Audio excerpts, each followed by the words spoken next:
Ladies and gentlemen, I want to welcome you to the Mike Ferry interview. For those of you who don't know Mike, Mike is a world-renowned legend in the real estate industry. He's been recognized by the National Association of Realtors a few times as one of the most influential people in real estate.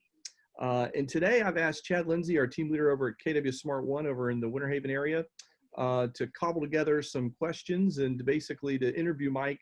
So this is going to be a little different format than we normally have done because Chad's got a lot of questions for Mike, and we're going to kind of probe him and get inside his head. But let me turn it over to Chad. Chad, welcome. Hey, thanks, Ben. I appreciate it. And so, Mike, we're so excited to have you on board and to be chatting with you today. Hopefully, as we've gone out into the internet, Facebook, Twitter, all these fun things, and asked for some questions back, we kind of wanted to set this up as almost an interview for the people by the people, and I'm just being a mouthpiece for that. So there's some questions on here. It's funny, as I got some back, I almost felt like some of them were Barbara Walters questions, where they want to see if they can make you cry or have some moment on camera so that they can enjoy having that vulnerable side to you. And I think just human nature plays into that, is wanting to know the inner workings of how people are. And so some of those front-end questions, they want to know about you. They want to get to know you a little better. I think it's super interesting that you started your career at Nightingale Conant, and you had such a neat start there, because that company, as I understand it, is an education company, and I'm sure there was tons to learn as you're developing there. So, but we'll get into some questions, but they're really intrigued about you as a person, and not necessarily for the purposes of the accolades, but just how you process yourself, how you process your legacy and what you've done. So we can kind of kick off with that if you're open to getting into that. I promise I won't push it for tears, but the people want to know about you a little bit. So if you would, can you kind of share a little bit in respect to how you view yourself? Because as you're heading into this stage of your career, one of the questions was, what do you think the world will kind of say about your legacy, and kind of paint a picture of what you're seeing about your impact there? I had a question asked of me several years ago, Chad, and the person said, what do you want to have on your headstone when you pass away?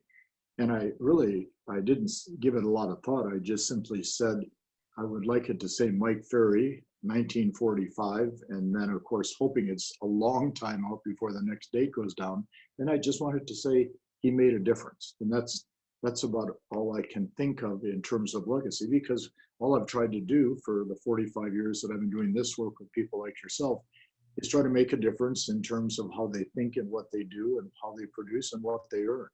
So anytime I can make even a little bit of difference, it's a big difference in many people's lives. And I'm hoping that is what it carries forward. My wife, of course, she would like to think of myself as like Colonel Sanders. So I guess I have to grow a white beard, meaning that even though he passed away a long time ago, the work that we do will continue. So I'm hoping that whatever work we've been doing at that time when I decide to stop, or the earth decides to take me away, that the work continues, because I think the work we're doing, you and I and Chris and all the folks we associate with, is very important. So I hope that helps a little bit. Love that. And I would say certainly the industry has felt your impact. And so is there any particular spotlight of something you could point out that you think is what you give credence to, the most impactful milestone of your career? I don't know if it's, hey, at this point we became a national coaching company, or at this point we feel like we've affected a certain number of people for the positive and in respect to their businesses.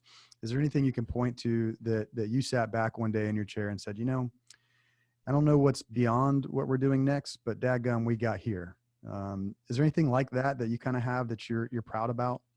Well, I'm always proud to see the results that people get, and that is always. And I don't brag about the results people get a lot, but I'm always proud to see that people keep moving forward. But I guess I would have to say that, if you look at one of the people that I respect highly in the training and coaching field is Floyd Wickman out of Detroit.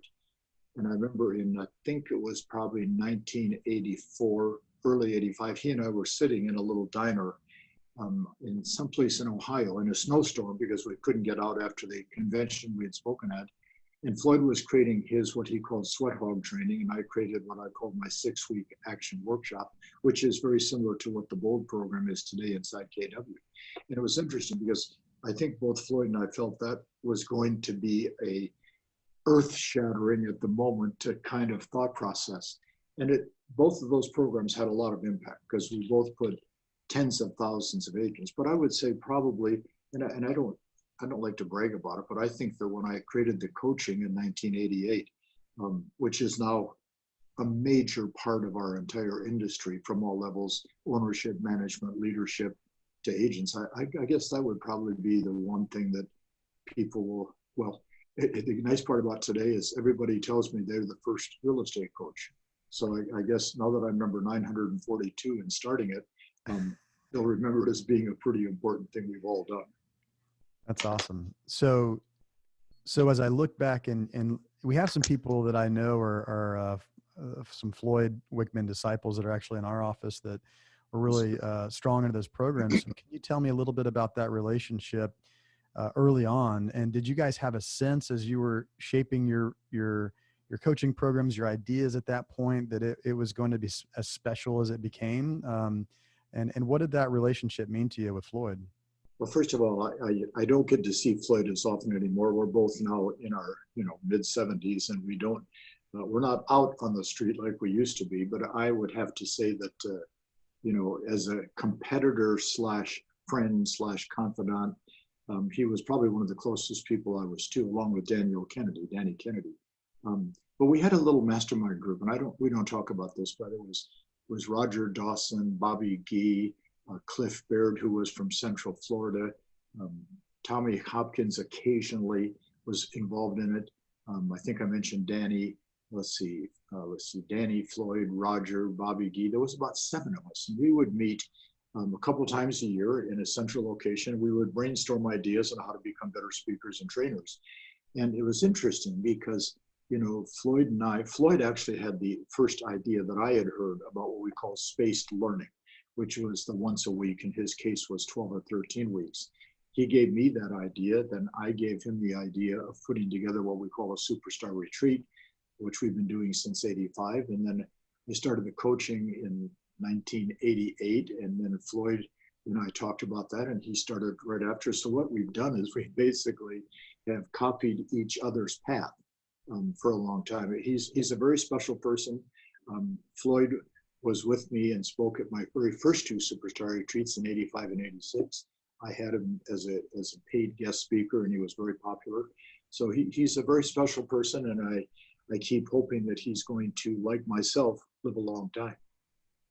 Yeah, that's awesome. Well, thanks for sharing a little bit of that insight, that behind the scenes of those early relationships. It's like the way I see it is like it's kind of the Seinfeld and his crew of people that were building some of these initial things, and you guys were there cobbling together ideas at the early phases of coaching in this industry. And it's fun for all of us to look back and hear those behind the scenes stories of those relationships and how you sharpened each other. So thank you for sharing about that. Of course.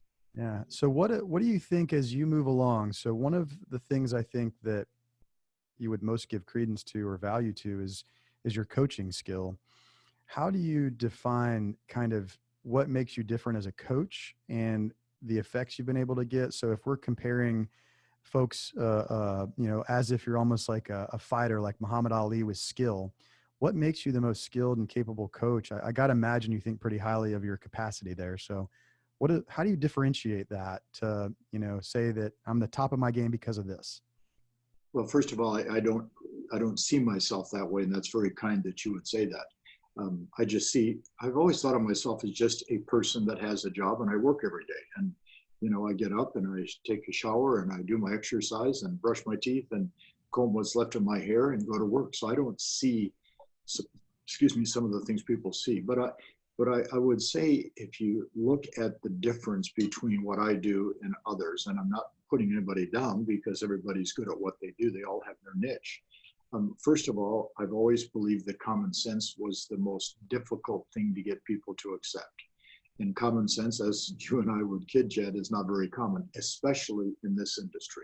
So I teach common sense. And, most people are not interested in that. So it kind of narrows the field. Second, back in 1987, 80, I put together what I call the Mike Ferry sales system, which is a step-by-step approach. And that came about because, I was fascinated back in the 80s. I was doing a program in Detroit, and I was invited to go through and take a tour of the Ford manufacturing factory.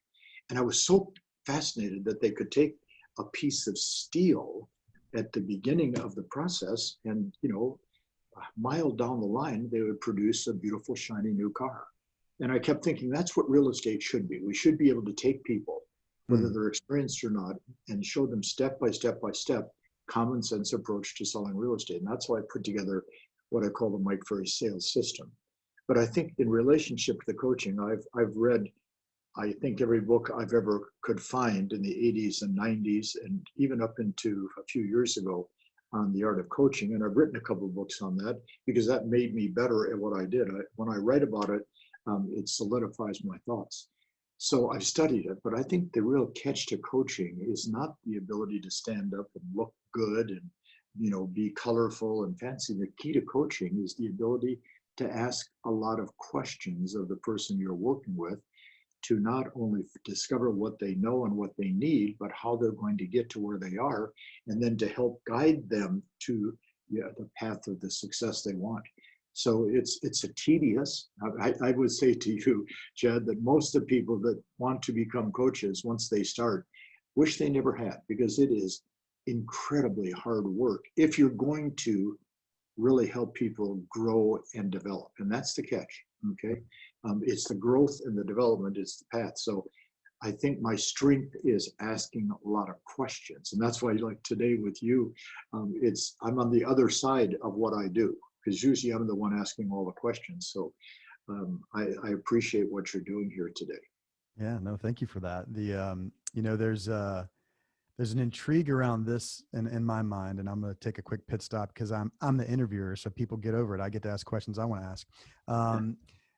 I'm curious about how you think of development. So, one of the things I see in the real estate business is there's some soft skills. There's some things I think people get into the business and they may not have some character dynamics or growth or EQ or these different things about who they are.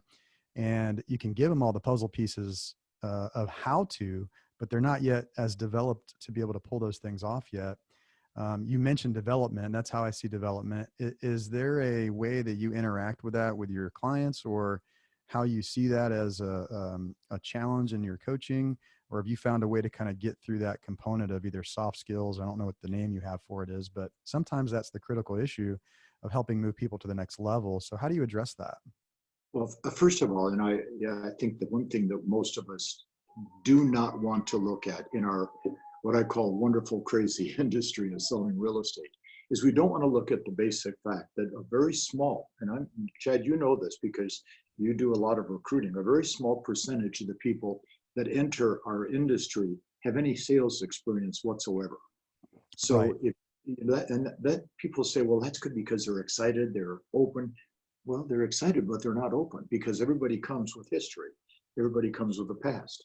And, there's two types of sales: retail, where basically product or service is available, and generally people come to you through either your word of mouth, your advertising, your marketing, your location, or the product, versus direct sales, where you have to take what you have out and find somebody to buy it. And what people don't want to look at, Chad, is that real estate is a direct sales business. So now we've got the component of a person with no sales experience, and then we have to help them understand and execute in a direct sales arena.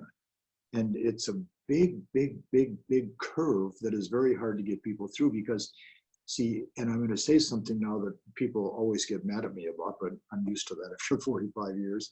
The amount of money real estate people get paid often for the quality of the service they offer and the service that they extend is out of proportion. When I started selling real estate back in early 1970, the average sales price in Huntington Beach, California was $28,000. We're all 50-50 split, and we were happy to get 50-50 split. and our average commission was like $325 per house.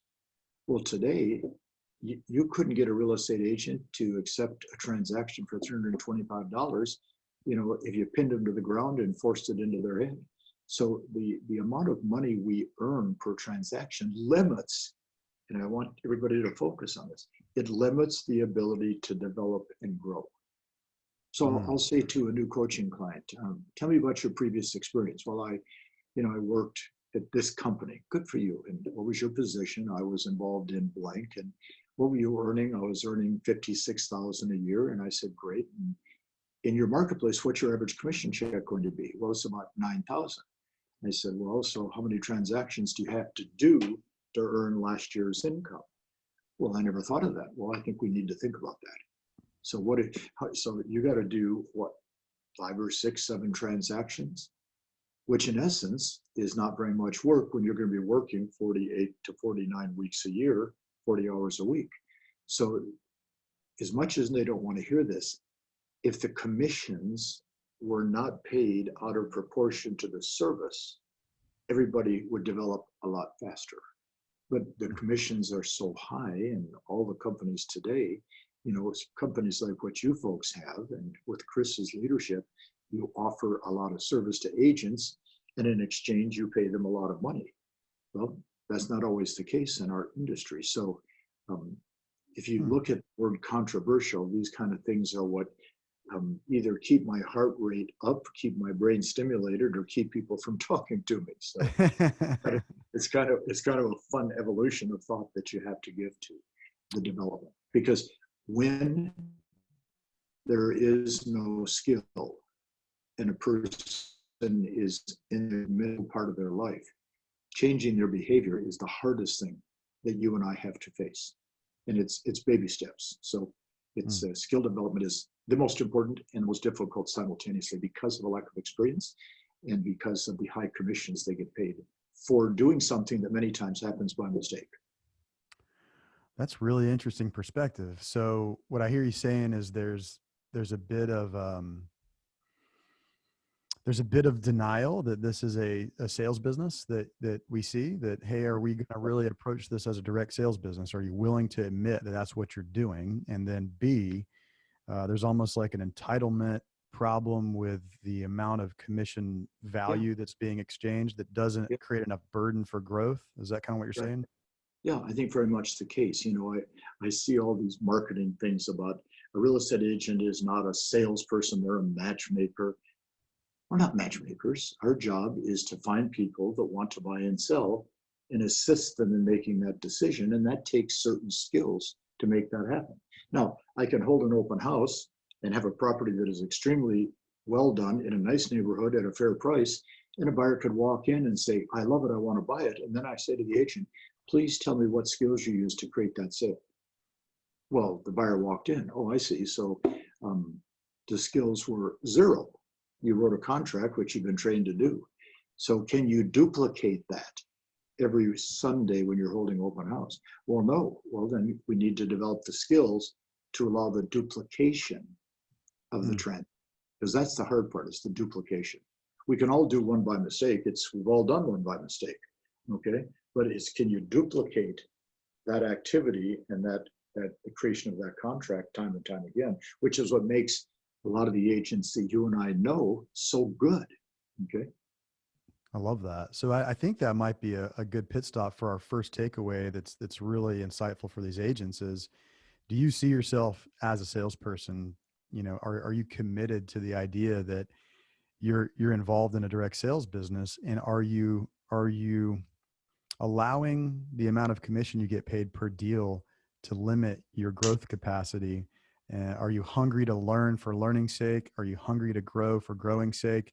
And are you willing to move forward and not let a big hit of a commission draw you back? So I think that's a good point. And then how would you define a salesperson? So like sometimes people get icky about that word because they maybe don't understand, the context of which when you say salesperson, what you mean by that.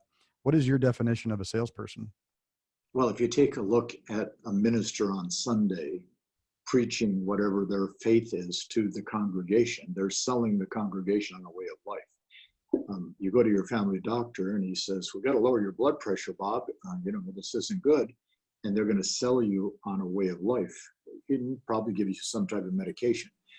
You take a husband that comes home from work from a hard day and he said, "Honey, can we go to dinner?" And she said, "Well, why don't we stay home?" And he said, "Well, I've got this great restaurant in mind." He's selling her on that. The kids are selling the parents all the time what they're trying to accomplish. And the teachers trying to sell the students on learning, whether it be math or geometry or a language. So the sales process is innate to almost everybody in any position, any job. However, the direct sales process elevates that, because in direct sales, we have to first find that there is a problem that needs to be solved. And I need to sell my home. I need to buy homes. There's a problem. And then we have to have the ability to find the person that has the problem, which is the hiccup in real estate, because then Mike Ferry becomes the bad guy because I talk about prospecting and everybody wants to have the problem people find them instead of us finding the problem people. Then we have to be able to define the problem through pre-qualifying buyers or sellers, okay, and that has to be done. And then we have to be strong enough to make a presentation to that problem person that lets them believe that we can solve that problem, because if we can't solve the problem, we shouldn't make the presentation. And then they're going to say things to us that we don't like or are comfortable with, which are called objections. And we have to be able to work through those so they understand that we are the right person. And then, of course, getting a signature. So sales is, the person has to have a problem. They need a solution. We are the solution for that particular problem. And then it's how we go about that that separates us from the crowd. If I may, Chad, many, many, many years ago, I was probably in my early 20s, and one of the great leaders of real estate in California passed away last year. His name was Bruce Mulhern. He was big time. I've had probably 30, 40 offices forever. And I remember him doing a talk at our board of realtors, and he took on the blackboard and he drew a square. And he said, "This square is a prison camp during the Korean War. And they're going to have guard dogs, and they're going to have guys with guns, and they're going to have electric fences and bombs placed in the ground." But he said the Koreans were very, very intelligent people. When they captured American soldiers, they tested them and found out some were leaders, some were followers. They put all the leaders in a camp that was nearly inescapable. And then the second camp, he drew a second square on the board. He said, one or two guards, and sometimes they could leave the door open, and these were all the followers. So you had the privates and the grunts and the people out there fighting, and you had the leaders in the direction. He said, only 5% are leaders and 95% are followers. Well, Earl Nightingale in The Strangest Secret said, you have to understand that only 5% of the people have goals, set goals, achieve their goals, work towards their goals every day. 95% are just kind of wandering through life. And see, those two thoughts were programmed into my mind. So when I look at the industry, you and I, obviously Chris, we're hoping that we attract the 5% into your offices in Tampa, as I'm hoping I attract the 5% into my seminars and coaching. But it's when we don't attract the 5% that the coaching really has to become good. And it's not about blah, blah, blah, blah, blah. You're great, I'm great, aren't we all happy? That's malarkey. It's the 95% that are coming into our business that we have to really assist and help them hone their skills. And that's what I've been working on for 45 years, and I'm working on it more today than I ever have. I love that. And that's a very cool perspective. I've heard some things about coaches that, it's easier to coach all-stars than other folks. It makes you look like a good coach. But at the end of the day, that helps you win in some of those competitive sports, but it may not flex and really show your capacity as a coach if you're only working with top talent at all times. That's not the whole game. I'll share something, Chad, that when we're working with our coaches, and the coaches, which is very normal, they start to tell us about the success of a person that they're coaching within our system. And I'll often say to the coach, let me ask you a question. If this person was not in coaching, you think they would still be a good producer? Oh yeah, they'd be a great producer. So do you think we're really having that much of an effect on their production with the coaching we do? Oh yes. I said, well, So how many transactions did they do the year before they got into coaching? Oh, they were a superstar, 80 transactions. How many are they doing now? Oh, they're doing 85. Well, see, a certain number of people are going to succeed whether we coach them or train them or not. And Yeah. when we're looking to find one, we have to be very careful not to think it's us, because it isn't us. It's the drive the person has when they start. That's Right. the 5. That's the 5%. Right. Giving them some guideposts may help, but you weren't going to be the key critical component of that. So, okay, there, you know what? Golly, time flies. So I'm real quick before we go on to the next question. Dave Jinks, we had him on the other day. He Dave, was very complimentary of your influence in his life, and he wanted us to send a shout out to you to say that some moments that he was in, some seminars and things that he watched really impacted how he became a coach and a consultant. So he wanted to send some love your way, just FYI. Oh, thank you. Tell Dave that I always recall the time that he and I played golf down in Cancun, Mexico. We didn't have golf shoes. We played barefooted. We had a lot of fun. We have a lot of memories way back to the early days of Century 21 up in Rochester, New York. So Dave, hats off to you.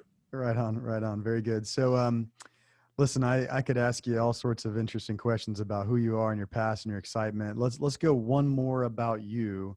What is there anything as you started to scale this coaching business to different levels?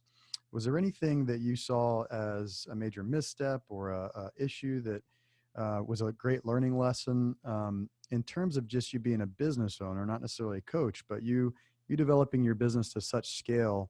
I'm sure there's 1,000 learning lessons, but is there one that stands out where you go, that was either a misstep, a regret, or something I would have rather taken a different fork on that really caused me an issue, and it's my biggest learning lesson in that process? I don't think there's any question that because of the work that I've done for 45 years, and I've done someplace in the area of 7,000 seminars and spoken to several million people, and I got a message one day. This is back in probably 95 or maybe 98. I got a message from American Airlines that the chairman of American Airlines wanted to have lunch with me. And I'm going, why would the American Airlines chairman want to have lunch with me? And they set a date and they met me in Orange County, California for lunch. And it was the chairman didn't come, but it was like the CEO and their big time marketing people. And I sit down and I said, what can I do for you? And they took out a briefcase about this thick. And they had this sheets of paper, and it outlined all the flights that I had been on American Airlines. And they said, we want you to know that you're the number 2 flyer on American Airlines. I said, what is it? They said, it's only one guy in the United States that's had more flights than you have. And our goal is to help you become number 1. And I sat back and said, my goal is not to be known, not to be okay. So I guess the answer to your question is I've been an absentee owner inside my company for over 40 years. And if I have a regret or something I would try to do different, it would be to limit the absenteeism from my own company, because I believe, like you and Chris and the management team, the involvement on a regular basis with the people is what keeps the thing moving forward. So the hardest part of the work I have done has been being an absentee owner, because first of all, you miss a lot of stuff in your life. You miss your kids' graduations, you miss your kids' birthday parties. Danny Gans, who's a very, very famous entertainer here in Vegas, passed away a couple of years ago. Entertainer of the year after year, wonderful, wonderful entertainer. He tells the story about he's flying all over the world every day because he was so popular as an entertainer. And one day his daughter, who was 5 or 6 years old, says, Daddy, I have a picture of, and it shows a drawing of the house and the trees and mommy and my brother and I, and then an airplane and a picture in the window of the airplane. And Danny said to his daughter, who's the man in the airplane, the picture? She goes, well, that's you. You're never here. And he changed his career that day. And became a Las Vegas, what they call permanent resident, and then became an entertainer at the Wynn Hotel for years. But so I think if anything I could have done different, it would have been limit the travel, because I was so anxious to keep doing what I was doing. You become addicted to success. You become addicted to productivity. You become addicted to the income you make. You become addicted to the style of life you have. And I've been tested several times when I was young, and my 100%, I have 100% a compulsive, addictive personality. I just don't drink. I don't do drugs. I don't smoke cigarettes. I work. Okay. Yeah.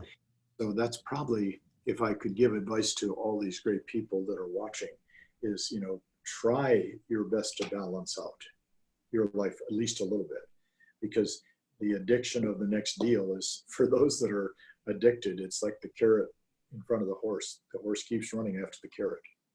Yeah. Well, that's great advice. I appreciate that. That's huge. And I really do want to get to some tactical stuff here, but I'm going to throw in one more question. If you could only take 3 books with you that did the majority of the heavy lifting for your mindset, for who you think you are today. So if you got 3 that you think would do the majority of the heavy lifting for the way you think, the way you live your life, the 3 that you'd most recommend is fundamental, not necessarily real estate, but developmental, business, life.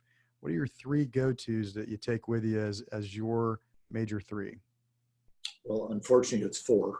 4. Okay. 4 we got. Think and Grow Rich, which I've read 100 times in my life.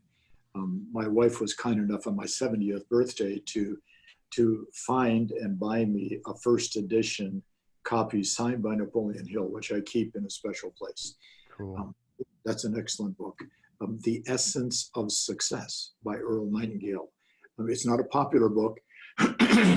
Anybody that's watching will have to go online to find it, but it is truly one of the most inspirational books I've ever come across in my life, The Essence of Success. And then third, this is going to sound strange to you, but it's the book called Perfect Health by Deepak Chopra. It's an incredible book. I read it back when he published it, probably as late 1980s, early 1990s. And those 3 books are on my desk at the office. But then the 4th one is something that my mentor, Gunther Kloss, participated in the writing of a book by Peter Drucker called Management by Objectives. And it's the Bible of business, okay? And I've read that book over and over and over again. And then what's interesting is last year, we were in New York City, and there's a wonderful antique bookstore on Fifth Avenue, and we found original copy of that signed by Peter Drucker we bought. I think I paid 20 grand to buy that book. And it sits on my shelf. So those are the 4 books that I use as a reference for a lot of what I think and how I try to run my life. Wow. Well, thank you. That was awesome. So let's jump into some now advice for agents. It's more general, and we'll get to specific, and I want to get into some scripts towards the end so we can all walk away with some tangible things from Mike. General advice, what's the biggest factor that contributes to one's personal success in real estate? So what's the biggest factor you see that really distills down someone's going to be successful, either a skill or an attribute that you really draw to? Well, I'm going to throw a question back to your audience. Okay. What are the odds of getting a listing at a fair price from a non-motivated seller? Almost impossible. Right. What are the odds of getting a buyer who has no real desire to buy a home, show them property and get them to buy a home? Almost impossible. So everything comes back to motivation. And I've always said, Chad, that motivation, if you look at the word motivation, motive to action. Are you willing to define the motive, the goal, the purpose, what you're trying to accomplish? And then are you willing to take the action to make it happen? So motivation is motive to action. So I think what I've discovered is that, if I come across, Chris Heller was in my coaching for 25 years. And I mean, the guy's just incredible. Now he's gone on as being a big part of your company and KW and gone on to other facets of his career. But in coaching Chris, we never had to talk about what do you want to do. The only question was how quickly can we get it done? Because Chris's motivation was so high. Okay, He was highly driven. Monica Reynolds, who's been in your company for a long time and in a very important position, we worked together when she was an agent.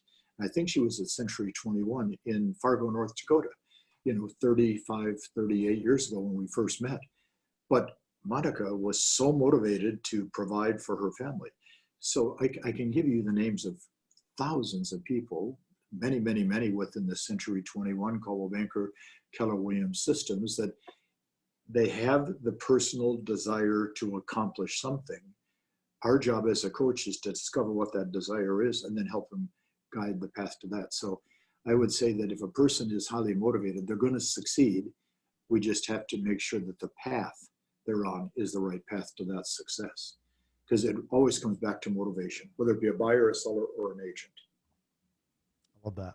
Okay. So the next thing I want to ask is regards to, let's break it down into the COVID world. So we're kind of coming out of it. Things are changing a little bit, yet do you have any specific advice as an agent is now strategizing this next phase of their business? Some states are opening, some cities are doing different things, yet what are you communicating with your coaching clients right now as an approach to continue to have a great year, and kind of more of a general, and then I want to do a script or two after this. What is just some general consulting advice as they're approaching their business today towards the end of the year? Funny you should ask this. We have a great client in Boca Raton, Gary Burnett and his wife, Sophia. And they've been in coaching with us for probably 20 years. And Gary sent me this morning, he said, have you thought about Mike's 10 rules of success post coronavirus? And I wrote back, I started writing it last night, which I did. So last night I wrote 5, what I call the now rules for success. And this morning I completed the next 5. I'll edit them and I'll send a copy to Chris first because Chris is a coaching client. But the truth is, what I said in these 10 points that I've written out for agents to follow, and we'll put it on LinkedIn and Facebook, and they'll all have access to it, in the next few days. You have to understand that the norm that we've always experienced is no longer in existence. The new normal is completely different than what we've been through. Just like today, this virtual presentation that you and I are doing, a year ago, we wouldn't even think this would be a wise idea. I would show up in Tampa and you would have a group of your great agents together and we would have this interview. So the biggest thing we have to understand is that we have to change the thinking process for what is we've always done. Because see, what we hear in real estate is we've never done that before. We've always done it this way. Well, those two things, they don't apply today. I mean, the world has changed in a very, very quick fashion, faster than we ever dreamed. I mean, who would have thought on March 1st we would be where we are today worldwide with this pandemic and this particular disease and how it's affected every aspect of our lives. I mean, my son Matthew sent me a text, I don't know, a couple of weeks ago, and he goes, Dad, when's the last time you were home for 45 days? And I said, 45 years ago before I started my business. So the very aspect of life has changed. And now we have to determine if we're going to accept that and make it positive, or we're going to fight it and be negative. And I will tell you, those that choose to fight it, they're not going anywhere. Okay. So just, it's as I said to some clients yesterday, in the next 6 months, whenever this thing has passed us by, and the biggest message that I can give all of our viewers is, my son Matthew says, this too shall pass, because this will pass. We've been through a lot worse. Okay, I've been through so much worse in my 50 years of real estate compared to this. Now, yes, there's been a lot of people pass away, but folks, let's get real. Every day, a lot of people pass away. 7,652 people die every day in the United States before the virus ever came about. And that's the actual number, 7,500 or 7,652 people die, heart disease, cancer, accidents, etc. Okay, so life is very important while you're alive. And of course, when you're dead, you're not thinking about it much. So what I want people to understand is the rules for how we operate have changed in the real estate industry. And if we're not willing to adapt, is the word we use. I noticed the KW uses the word pivot. It's the same motion. If we're not willing to change how we are looking at this business. See, in 6 months, I think 50% of all showings and all listing presentations will be done virtually on things like soap and things like soap. I had a person actually say to me, Chad, a couple of days ago, Mike, how do you spell Zoom? And I said, well, it starts with the Z, and then there's 2 dimes, and then an M. He goes, Yeah. oh, okay. I was on a podcast like this, and he was writing it down. I thought, oh my gosh, Yeah. I don't think he's going to be making a Zoom listing presentation probably in the next 30 years. Right. But it's adapt, pivot, change, or stay where you are. And where most people are is not the place they want to be. So that's probably too general an answer for some, but that's great. That's the way my mind works. The thinking behind it is what I was looking for. And we'll do one more. I think we're getting close on time, but I'm going to get a specific question in here. But I did want to share something which is really unique, and this may be interesting to you. Is I had an agent that moved to Belgium about 6 months ago, and she was about a $6 million producer in our area, which is doing about 30 to 40 units. And I thought she was riding off into the sunset and kind of not doing business anymore. Turns out she's been doing like 2 deals a month, all virtually, and just using someone to open doors, boots on the ground.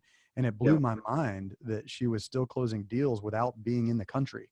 I couldn't believe it. Where is she now? In what country? In Belgium. Yeah, so I have a company that operates in Belgium at this time, so we'll have to connect with her, and she would be excited to know that we're doing the same thing in Belgium and Italy and Bulgaria and Albania and Russia that we're doing here. So the new normal. But Chad, what's interesting is if you really look at our industry, 15, 18% of all transactions for the last 50 years have been done virtually. Second homes, desert homes, ski resorts, the coasts of Florida, which are a big second home market, a virtual transaction. It was just the virtual was a fax machine. Oh, isn't that modern technology? Whereas today we can do so many things so much faster. So that's why I said it's adapt, pivot, change, or stay where you are. And staying where you are is I'm sorry, but that's not where I'm going to be. Yeah. All right. Let me get 2 quick things in here. The most powerful approach for a script for your sphere. So if they've got and in the new COVID world, so what do you think if you're coaching your clients to get great results from calls to their sphere? What is your most powerful approach for those calls? Well, the opening of that call has to always be the same. Hi, Chad, it's Mike. First and foremost, is your family safe and healthy? Is everybody okay? That's the first thing we have to. We can do that with the sphere. We can't do it on a cold call, obviously, because they would be possibly offended. Right. So by the way, Chad, is everybody in your family okay and healthy at this time? Everybody's doing fantastic. Everybody's doing good. Thanks for asking, Mike.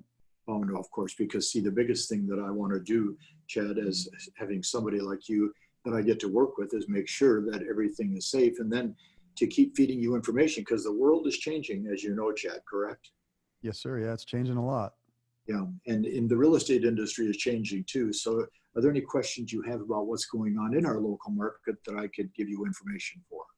I was really concerned that market values were going to be going down. Are you hearing anything about that?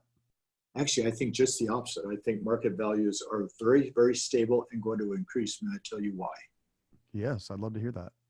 Well, Chad, in real estate, inventory is the number of listings we have for sale. And the inventory is very, very flat and very, very low. And whenever there is a low inventory, there's going to be a stabilization of prices. Can I give you an example of that? Yeah. Well, if we think about it, 4 weeks ago, we couldn't buy toilet paper. Now, isn't that amazing? We couldn't buy toilet paper.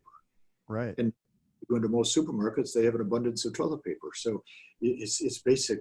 When there is a lot of something, guess what? It's not going to be very expensive. But if you can't find what you want, you're willing to pay more for it. So are you thinking that it might be a possibility of maybe moving up, moving down, changing locations and residences? Yeah. So, I mean, there's a lot of thinking about just my family growing and needing more space. And so it's, I just got really concerned about how our current house may be valued so that we could accomplish that. So would it be wise to maybe over the next couple of days, first of all, send you some information that would help you and your wife decide if it's the right thing. And then second, if it does make sense, let's get together and show you the plan for not only getting your home sold, but helping you find the one that's big enough for your kids. How does that sound? That sounds phenomenal. So really, Chris, all I've really done is ask you 5 or 6 questions. Right. And going back to what we said to start this fun interview, because this has been fun for me, was we said that coaching is really just finding out the problem by asking questions. So I think the conversations that you identified, I am telling agents today that absolutely number one is stay in close contact to your past clients. Number two is to work with your centers of influence. And then number three, remember that the telephone, which used to be the enemy, is now your greatest advocate because everybody's home and they're answering the phone. So anybody you choose to call to spread the good news about what's happening in the community is only going to be a higher reception and more people answering.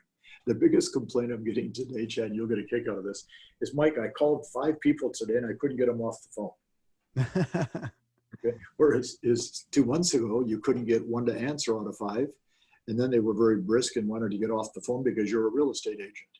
You know, people today are tired of talking to the wall, talking to their dogs, talking to their kids, and talking to their spouse. They want to talk to somebody. So, you know, the phone now becomes our advocate.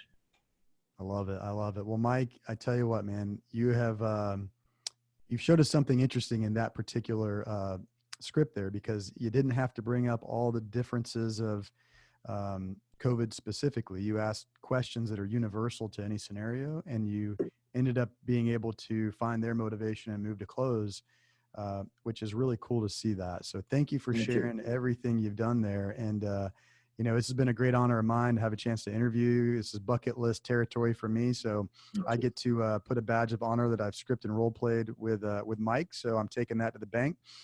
And I'm going to go ahead and pitch it back over to Chris for any final thoughts, words, or questions. And Mike, once again, I so appreciate your time, and thank you for the honor of interviewing you today. Thank you, Chad. It's my pleasure. Look forward to seeing you live. Very good. Chris, Great. you're up, well, brother. thank you, Mike Ferry, and thank you, Chad. That was amazing.